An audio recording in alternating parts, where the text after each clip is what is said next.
talk about is preparing your fabric. Some paper piecing patterns will give you specific sizes and shapes according to what you're paper piecing. You saw on my palm branches, we're gonna have some angles. They're gentle angles, so it's not gonna be so hard. We are gonna just work with 4.5 inch strips of greens. I'm gonna work off one piece of fabric, but you could go through and figure out, I need so many pieces, 12 inches, so many pieces, 11, 10. I would just warn you that when you're paper piecing, to use larger pieces of fabric than you anticipate that you're gonna need, especially when it's angles, because the angle is always reversed from when you piece it. All right, let's get started. All right, the biggest trick to paper piecing is getting started. Once you've started, it's gonna make total sense to you. But you must remember, and we're gonna post this on the site, that you are always gonna be having your fabric on the back side of your pattern, and you're gonna be sewing on the lines on the front. So that's what you need to remember every step of the way. So you're gonna have, your pieces are gonna be numbered. So right here I have B1, B2, 3, 4, 5, 6, and I'm gonna follow that system. So I have taken and cut my fabric apart just so it would be make it easier for me to video for you. You're gonna take your first piece of fabric and you're gonna lay it down with the back side of your fabric, the wrong side, to the back side of your pattern. And you're basically gonna overlap your first line by 1/4 inch. And the first one's easy. So I'm looking at that and I can see that I'm gonna cover my whole pattern piece. Then I'm gonna take my second piece and I'm gonna lay it right sides together. And now the trick is that when I sew on that line, that when I flip, that next area is gonna be completely covered. So remember I said that I like to do glue stick, but because these pieces are so big, I'm gonna go ahead and pin. But right now I would take and I would glue stick and I would lay my first piece of fabric down. And then I would lay my second piece of fabric down. Just gonna make sure that everything's gonna be covered. And I'm just gonna pin for right now so I can pick this up and show you what I'm doing, because it's gonna be kind of heavy. All right. Okay, let's recap before we go any further, because starting out is the key. We're always going to stitch on the back side of your pattern. You're gonna place your first piece of fabric that's in the first shape. It is gonna lay with the wrong side of the fabric to that back side of the pattern. You're then gonna lay the second shape right sides together on top of the first piece of fabric. You're gonna make sure that you have your 1/4 inch seam allowance, and you're gonna make sure that area 1 and area 2 are completely covered when you flip with both pieces of fabric. Okay, so here is our first 2 pieces of fabric lined up. You can see I did pin. The problem with pinning is that they can get in your way of sewing. But like I said, for the demo, it's gonna be too much flipping to use the glue stick, but use the glue stick when you're doing this at home. So I can see here that I have 1/4 inch past this line. You can see they're numbered B1, 2, 3. I'm gonna be sewing on each line incrementally. So I'm gonna go to my sewing machine now, and you wanna sew exactly from sewing line to sewing line. You do not want to extend out past your stitching line. So I'm going to go to my sewing machine. Now remember, I've talked about having a neutral thread that's going to be dark or light depending on your value. You will get light stitches will be showing on your dark fabric or dark on your light. So get a value that is appropriate. I talked about having your stitch length a little bit shorter, and a sharp new needle is convenient to have. So I'm going to sew between line B1 and B2. So I'm going to go right down on that point. You can see I've got a toe that's open on my foot so I can see the line that I'm sewing on, and I'm just going to sew right on that line. Now this is the beauty of paper piecing.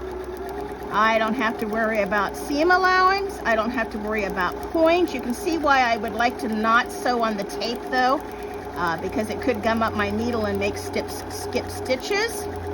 Those of you that know me, I'm a huge fan of a stiletto, but when I'm paper piecing, I don't need that.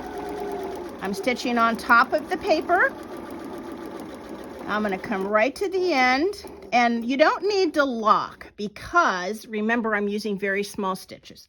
So I'm going to go ahead and cut my thread. All right. Our next step now is to trim our seam allowance and to press. You're going to trim and press every single step of the way. So here's where the little template plastic or file folder paper is convenient. You don't have to have it, but you're going to lay it right on your seam. And you're going to fold, and this just helps to crease that fold. So you're going to fold right along there. Now, next step is your add a 1/4 inch ruler. So remember I said we've got this nice lip on here. And when I lay that on my pattern, look how that lip slides right against that piece of paper. I'm going to pull this up a little. This is long.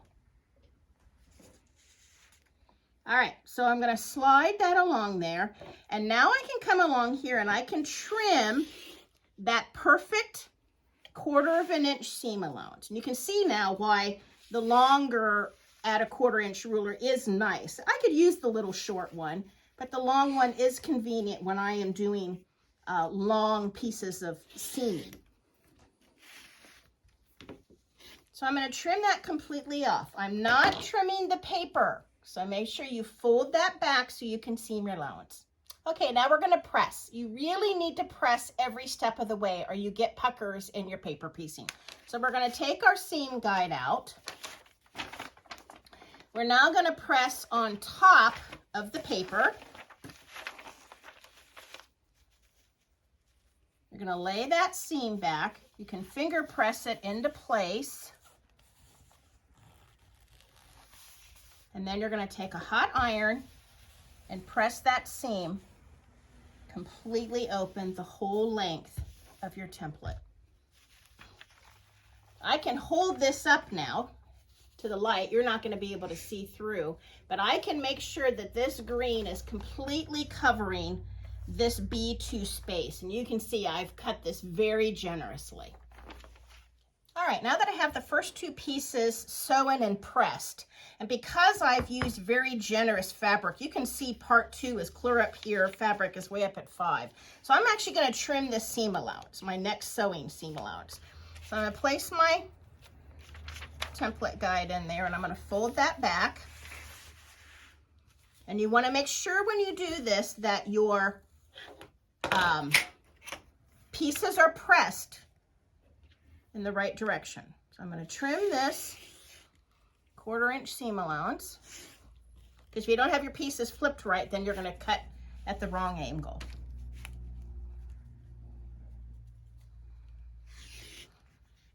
All right.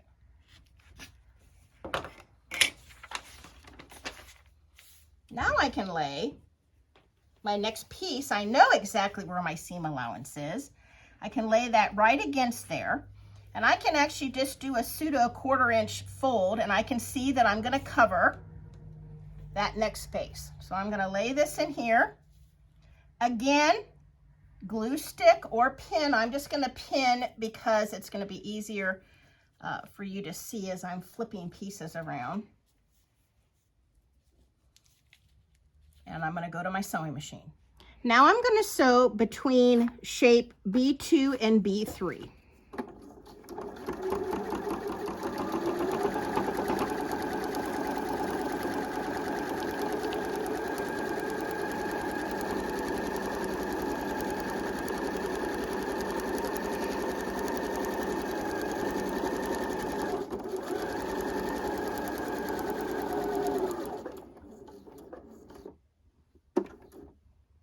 And cut.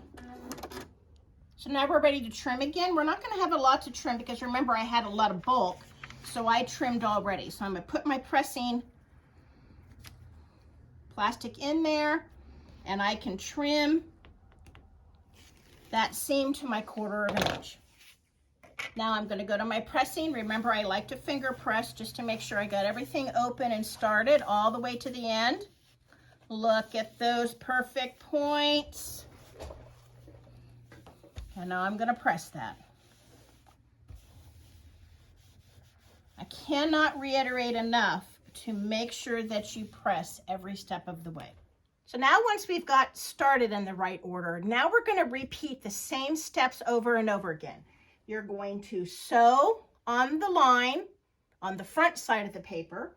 You're then going to fold the paper back, trim the 1/4 inch seam allowance, and then you're going to press. And then you're going to repeat. You're going to put your next piece of fabric on, right sides together. Make sure you're going to cover the area. You're going to sew. You're going to fold the paper back. You're going to trim the seam allowance, and you're going to press, and you're going to continue till the end.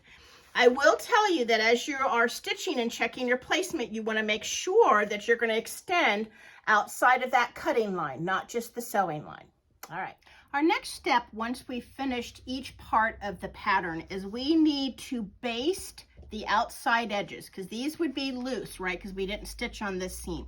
So I just go to my sewing machine. You may need to pin this down, put your machine on the longest stitches that you can, and I just stitch between my cutting and my sewing line all the way around my block, which holds that in place as you're seaming it.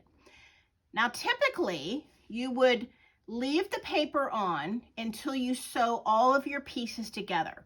But as you can see with the palm branches that we're doing, there are a lot of points. And if you sew lots of points, you know that if there's a lot of thickness, you do not get good points. So for my palm branches, I actually took my paper off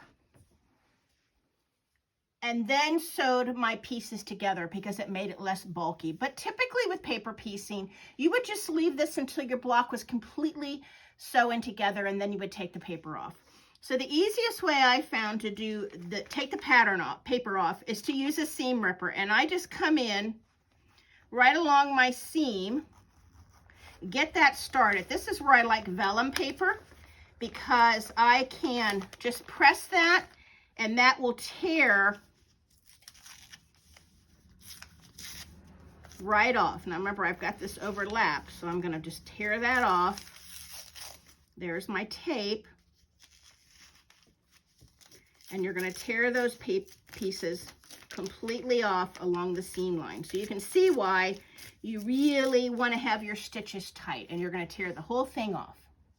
So here is one with my paper almost all the way off. You really do want to get the paper off, so clean it up. You're going to want a trash can near you because you're tearing all these pieces off. These are big, so they tear easily. Then with my palm branches, now I would put these right sides together just like I was piecing normally, and I would sew those together. But remember, I took the paper off because there's too much bulk. But if you leave the paper on, then you can see exactly where your seam allowance is, and you don't need to worry about my 1/4 inch guide. I'm still sewing on a line just like I did before. So here is my palm branches pieced together with the paper off, sort of off. You can see how well I picked it off, but I would go back and clean that up before I put it in my quilt. I've pressed my seam open because it's very bulky, and there is perfect points on my palm branches. All right, if you have any questions, call us. We will have notes posted. Email us. We'll have a link there, and enjoy your paper piecing.